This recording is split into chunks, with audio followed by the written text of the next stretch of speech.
आज एक नुआ भिडियो को आपण स्वागत। आपण मोर समय आसी देखु पाखापाखि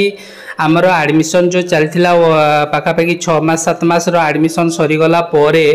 आज Rayalaseema university notification BEd first semester 2024-25 already notification आसी देखु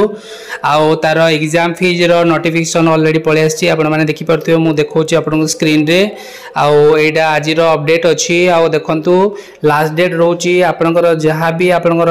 जो एडमिट कार्ड हो कि लास्ट पेमेंट फीज हो प्रोविजनल परमिशन जहाँ भी आप फॉर्म फिलअप फीज हो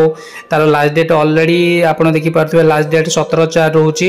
आउ जोड़ा लिखाई आप देखिपे जे पाखापाखि BEd first semester exam purpose to schedule from